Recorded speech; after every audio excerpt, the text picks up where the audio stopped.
Hey guys, so today's video is going to be all about blending. It's basically going to be like a blending 101 class. I'm going to be sharing with you different brushes that I like to use, different techniques, and basically just how to get that really nice gradient airbrush blend in your crease and also on the lower lash line. So yeah, I hope you guys enjoyed.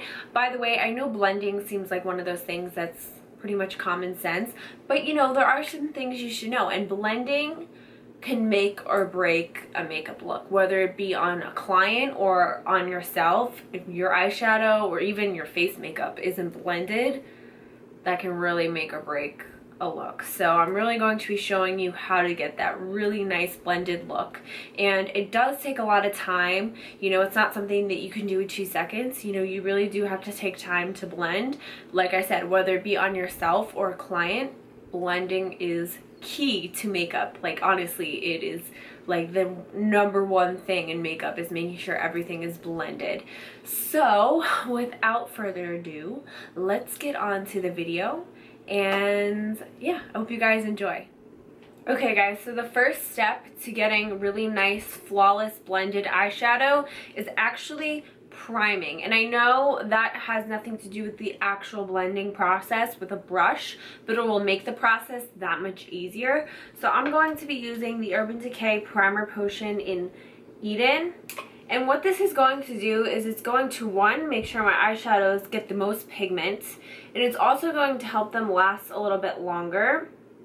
And because it has a color to it and cancels out any redness, it's going to really pick up the pigment of the eyeshadow. And so yeah, you always want to make sure you blend, and it just creates a nice smooth canvas, so when you do go to blend, it goes a lot smoother than it would on like bare skin. So I'm just going to apply this to both of my eyes, and I'm using just a regular, this is like some random synthetic brush that I got off of Amazon. So you can use your finger or you can use a synthetic brush like this, but I like the way it applies with a brush a lot better. And with my eyelash extensions, it's a lot easier to use a brush than my finger. Plus I have nails, so. Okay, so once you have your eyes primed, you don't want to go directly in with your first color because this primer is a bit tacky. Most primers are tacky, so you want to make sure you set the primer with a powder. You can use a face powder, you can use an eyeshadow that's close to this color, you can use any kind of powder you want, but you just want to make sure you set that primer. That way when you do go to apply your first eyeshadow, it's not getting all stuck and patchy on the tackiness of the primer. So basically the powder is just going to let the brush kind of glide across your eye. So I'm just going to take any brush and I'm just going to take my Airspun powder, and I'm just going to pat this on top. And again, this is really going to get rid of any of that tackiness, so when I go to blend, it's that much easier. And I always like to feel just to see if I got rid of the tackiness, and I seem to be pretty good. So the first step is I'm going to be using this Morphe M511 brush. I love this brush. It is amazing. It has a huge brush head here, and it's really big. It has the white goat hairs, so it picks up a lot of color and pigment, and it just blends really nicely. And I always like to go in with my first color with this brush because it's really big, so it really blows out that crease color. So whatever transition color I'm going to be using, it really helps just blend it out and makes it a nice wash of color in the crease. So again, this is the Morphe M511. And first thing, when you're going to be blending a lot of eyeshadows, you want to start out with a light brown, something that is kind of similar to your eye color, but dark enough to give a little bit definition. I'm going to actually be using this one, And I'm going to actually mix it in a little bit with this cream color right here. This is from the Chocolate Bar palette by Too Faced, and this one that I just showed you is by Morphe. And this palette in particular is the Jaclyn Hill favorite palette. I don't believe it's available anymore, but you can get the colors individually. So I'm going to mix those two, and the reason why I'm mixing that brown color with the cream color is just to ensure that it's not too dark. I'm going to put it directly into the crease. And what I'm going to do is I'm going to do windshield wiper motions, I like to call it, because I'm literally going back and forth. And then once I get the color placement down, then I'm going to go ahead and do little like circular kind of motions. And what this is going to do is it's really going to help kind of build up that color and blend it outwards to get that really nice kind of fade. You don't want it to just be like one little line of color in there. You really want to make sure it kind of fades out. So I'm just doing these nice little circular motions, and then I will go back to the windshield wiper motions. And that is the beginning, but as you can see, it already looks really nice and blended. You want to start out with light and then get dark.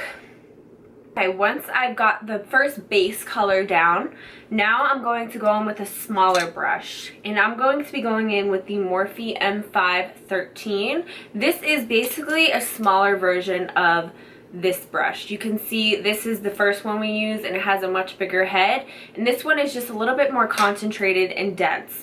My tip with blending is start out with a more flimsy, fluffy brush, and then each color you add in for depth, you want to get a more dense brush with each step. And, you know, a little bit more dense and a little bit smaller for each step, because that will kind of give you that nice gradient effect.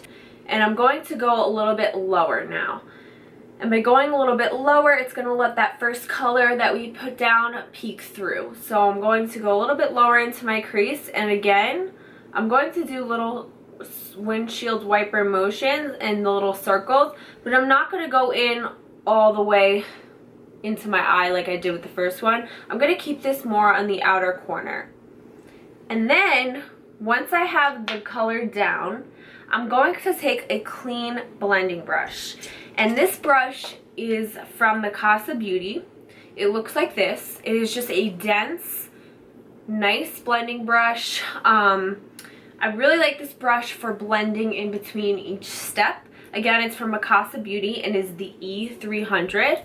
And I'm just going to take this brush with a very light hand. By the way, the farther back you hold the brush, the less pressure you'll put on your eye. And then the closer, the more pressure you'll have on your eye.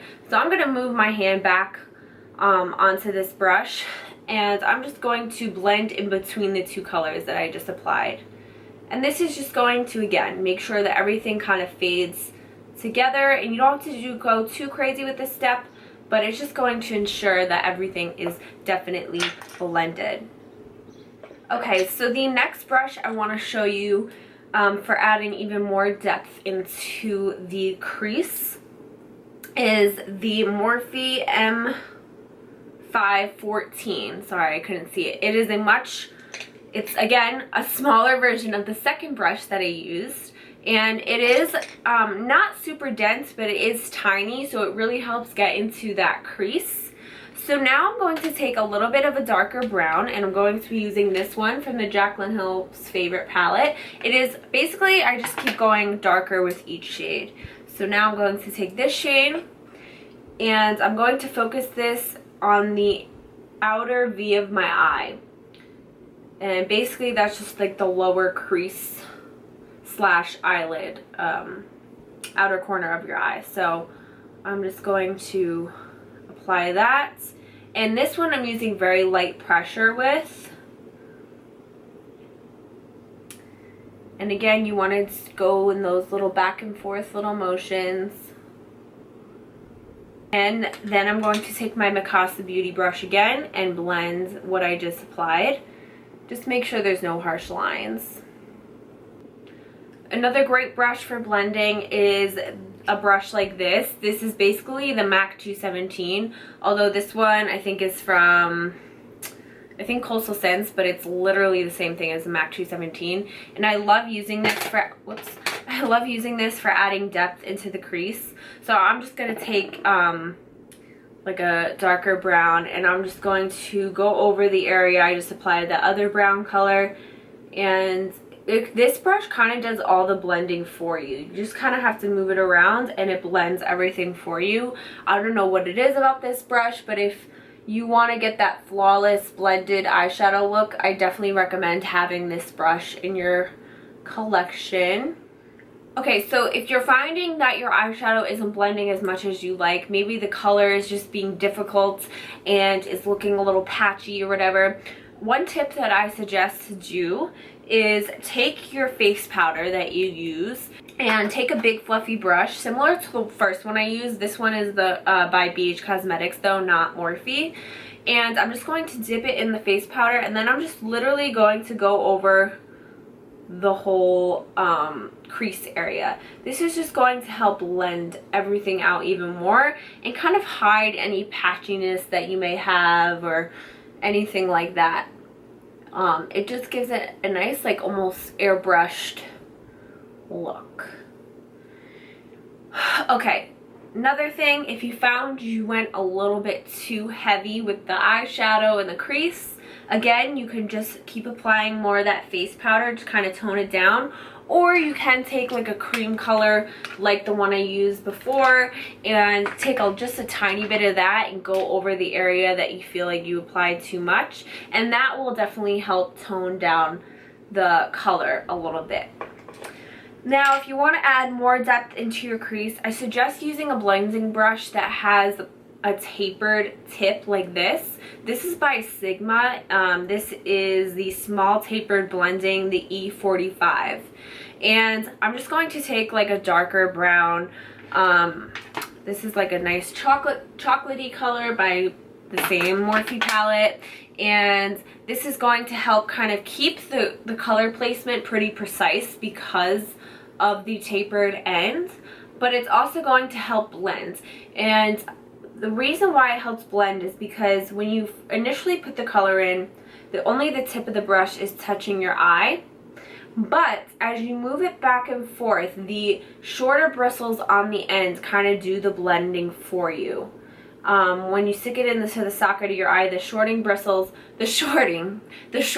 on the ends of the brush kind of move the color back and forth and kind of blend it out for you. So that's pretty much it for the blending in the crease. You just always want to make sure you go back in and blend in between each step. Key is going from big brush to smallest brush. So as you can see, the brushes that I use, the head gets smaller with each step. And that's what's going to give you the nice gradient airbrushed effect on your eye. You want to get a smaller head with each step. That way the color placement really does go from dark to light. If you just use this brush for each step, there's really going to be no gradient because it's just going to keep blending each color that you apply into each other because it's such a big brush. So the key to blending is definitely going from big brush to small brush and always blending in between each step with a brush such as this one by Mikasa Beauty. By the way, I do have a discount code for these brushes, so if you're interested, I will leave it down below or put it somewhere on the screen. But yeah, they're really good quality brushes for the price. One other brush I actually did want to mention is also by Morphe. It is the E27. It's from their Elite collection, and this is just another really great brush for blending out in between each step or even applying the first initial color. It's really soft, really smooth, and it's just the right amount of density. So yeah, I just want to give that brush a little mention. I'm going to finish out my eyeshadow and then I'll be right back. Okay guys, so I also want to show you how to get a really blended lower lash line, because that's another thing that I find a lot of girls that are into makeup have difficulty with, and it's getting that nice blended lower lash line and not having it like this super harsh line. So I'm going to show you a few tips and tricks on how to get that nice blended lower lash line. So the first thing I'm going to do is I'm going to apply a black liner to my waterline. And I'm also going to put it a little bit onto the lash line as well. You want to make sure you get it onto both. And don't worry if it looks harsh, we're going to blend it out. So the first kind of brush that I recommend using when applying eyeshadow to the lower lash line is a brush like this. This is called like a flat definer brush or an eyeliner brush, but I believe most of the time these are called flat definer brushes. This is by BH Cosmetics, and it just looks like this. It's just a really straight edge brush. And I'm going to take the darkest brown that I use in my crease, and I'm going to apply that right on the lash line. And basically you're just going to want to wiggle this color back and forth with this brush, like so. And I know now it's looking pretty harsh, but don't worry, we're going to take care of that in a minute. The key to the lower lash line is wiggling the brush back and forth and not just doing one continuous motion like this. You want to wiggle it because that's what's kind of going to move around the color and blend that eyeliner out. With the lower lash line, you want to do the opposite of the crease. You want to start with the smaller brush and go bigger. So with the crease, you want to go with the bigger brush, go smaller. With the lower lash line, you want to start with the smaller brush and go bigger. I know it's kind of confusing, but that's how it works. So now you're going to want to take a little bit of a bigger brush and take like the medium brown that we used. And you're just going to want to apply this right over the color we just used, but also bring it down a little bit more than where this color stopped. Again, even on the lower lash line, you want to add dimension. Now, the last step to the lower lash line is taking the biggest brush, which I'm going to be using this pencil brush by Mikasa Beauty. And I'm going to take the lightest brown that I used. And I'm going to apply this where the darkness on the lower lash line ends, and this is going to help fade it out really nicely. Look, now obviously you don't need to do this with colors as intense as I just used if you didn't want this to be super smoky, but the same technique applies to no matter which colors you're applying. And as you can see the difference, I just feel like this eye definitely looks like it fades a lot more, where this one is a little bit more harsh right here and this one is more faded. So after I do the lower lash line color, like the outer corners and stuff, I do like to touch up the inner corner highlight that I usually have on, because sometimes it'll be like a harsh line right in here and you don't want that. You want it to be nice and faded.